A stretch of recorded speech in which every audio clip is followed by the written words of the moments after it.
Hey guys, it's Nitij here.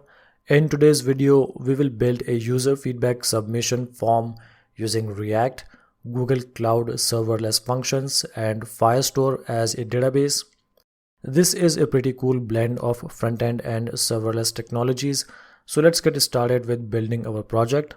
So we will be building this submit feedback card with two inputs, subject and description.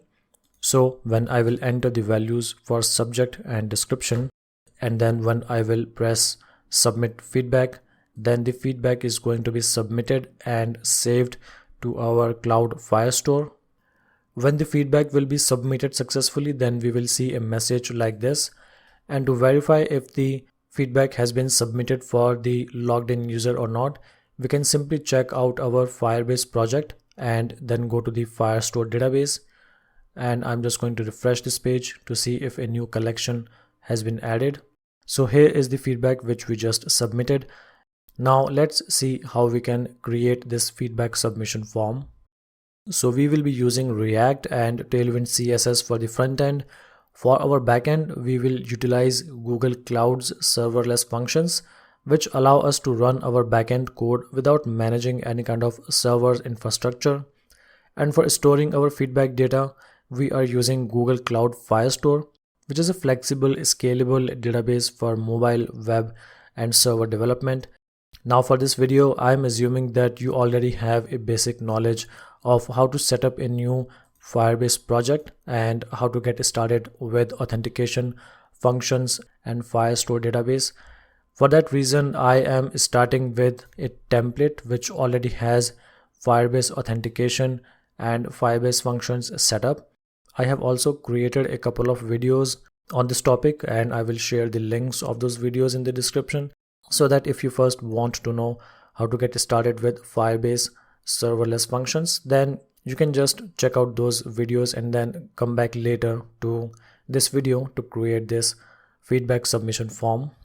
Now to create this feedback submission form, first I will create the serverless function which will be called to save the feedback subject and description into the Firestore database. To do that, I will create a new file in this callable functions folder with the name add feedback.js. Now I am going to copy the function code from this template's myfunction.js function, and I will paste it in this add feedback.js file, and I will simply make the changes required for our feedback function. So instead of my function, the name is going to be submit user feedback. We will also don't need this timeout value because the Firestore database write operation is going to be instantaneous. Now within this function, let's first destructure the subject and description from this incoming data argument. So to do that, I am going to create two constants for subject and description. Let me also format this entire page as well. Now the next thing we will be doing is to get our Firestore documents reference that we are going to create for our feedback data. So we will be creating a new collection with the name users, and under users, the collection ID is going to be the user's user ID, so that each user will have their feedbacks associated with their own user IDs. But before we do that, we also need to initialize the Firestore database instance. And for that, I am simply going to call admin.firestore and store the instance in this db constant. Now we can use this db constant to create the document instance that will be created. That can be done by simply calling db.doc and then providing the path for our document, which is going to be the users collection, and the collection ID is going to be the user ID, which can be fetched from the context. Next, let's create the feedback data with the name new data, and I'm just going to write subject and description as properties. But here's the thing, you must be thinking that why don't we provide data directly as new data, or don't declare and create new data but just use data directly? Well, it's a best practice to first sanitize the inputs which are incoming to our function as arguments. So instead of creating this new data object like this, we can simply sanitize the subject and description for the maximum length which is allowed for them. So for subject, we are allowing the maximum length of 50, and for description, we are going to allow the max length of 500. And finally, we just need to call docref.set, and we have to provide this new data as an argument. And because this is an asynchronous operation, we need to write await here as well. When this is done, then we can simply return success to true, and on the front end we can simply check the value of success.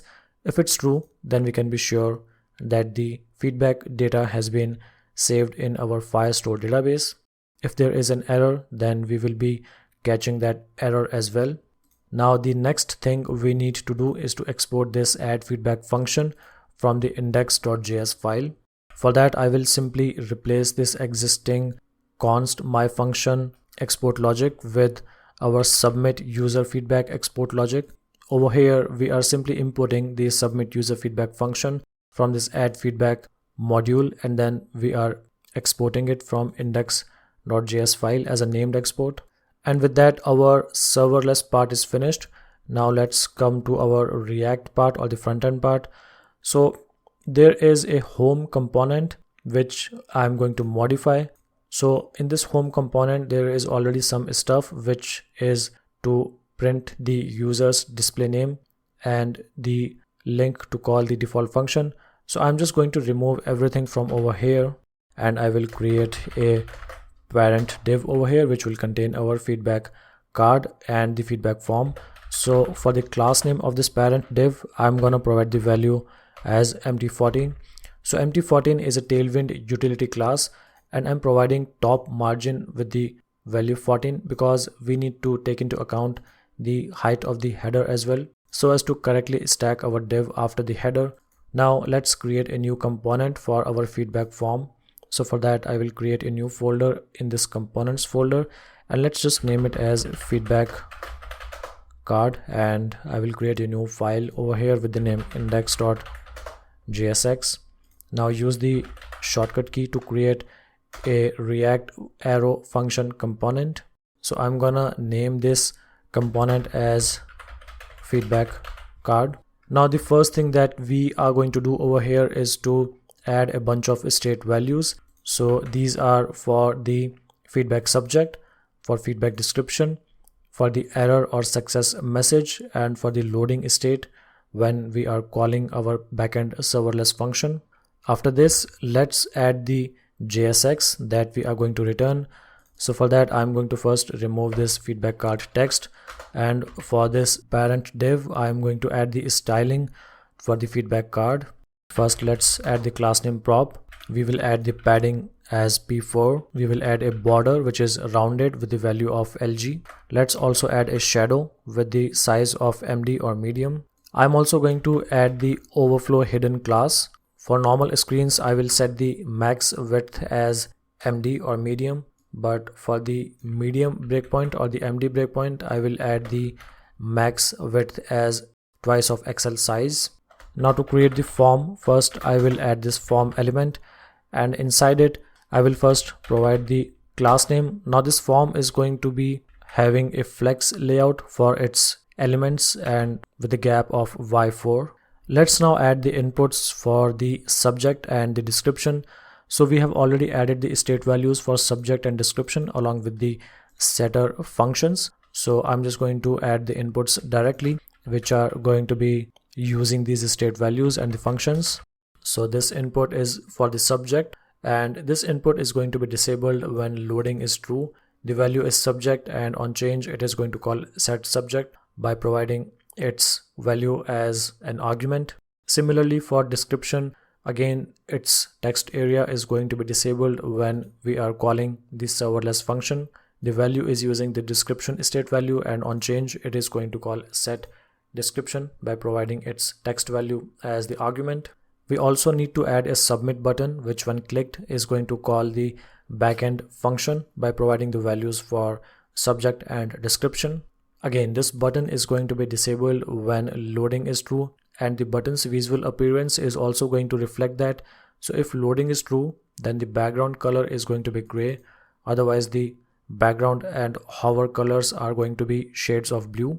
Finally, let's display this form conditionally based on the fact if we have any success or error message. So if message dot length equals to 0, then we are going to show the form, otherwise we are going to show the message.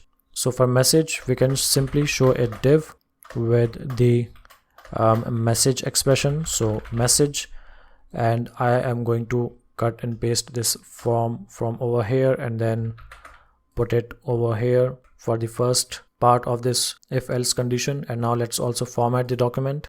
Okay, so after adding this form, we just need to provide the forms on submit handler. So on submit, on submit, we can simply call a function.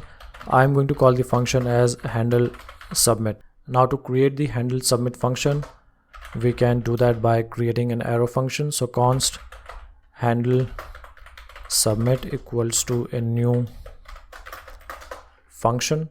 Now this is going to be an async function with the event as an argument. Now because this function is going to be called on form submission, we need to call event.preventDefault first. Let's also create a function to check if the inputs are valid or not before submitting the feedback form. So that can be simply done by returning true if the subject and description have some value inside their inputs. And then in the handle submit function, first we have to check if the valid inputs is true.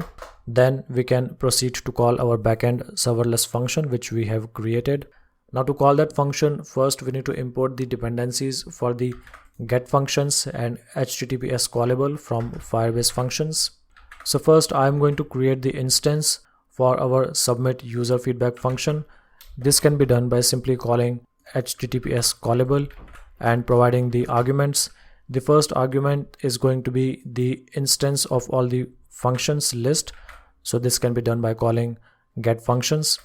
And then we have to provide the name of our backend function, which is submit user feedback. Next, let's add the try, catch, and finally blocks.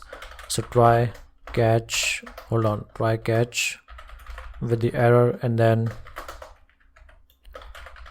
finally. So within the try block, I'm going to set the set loading to true, and within finally, I'm going to set the set loading to false. If there is any error, then for now we can simply log it to the console.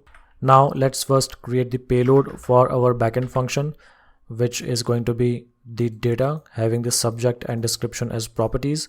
So remember, we were destructuring the values for subject and description in our backend function over here. That is why we have to use the same structure of the data object. Now we can simply call the submit user feedback function by providing this data as an argument. The result is going to be fetched into this const result. Now if the result dot data dot success is true, then we can be sure that the feedback has been saved successfully, and then we can set the message with an appropriate value such as feedback submitted successfully. If that is not the case, then we can set another message indicating that there is an error in submitting the feedback. Now I believe there is one last thing that we have still missed, and that is to use our feedback card in our home component. So let's do that. Import our feedback card and then simply use it over here. Let's add another parent div for our feedback card. Finally, let's just add our feedback card over here. So this is how our feedback card is looking. Now let's add some inputs. So my feedback and then your services are amazing, and then click on the submit feedback button. It says feedback submitted successfully. So here is our feedback with the subject and description with the values which I just entered. So guys, this is how you can build a simple user feedback form by utilizing React as a front end and Google Cloud's serverless function and Firestore database as backend. We have seen how to integrate these technologies, and it's a great example of how powerful these technologies can be when used together. If you found this video helpful, then please give it a thumbs up and don't forget to subscribe for more tutorials like this one. Your support really motivates me to keep creating content. This is Nitij signing off. Thanks for watching, and I will see you in the next one.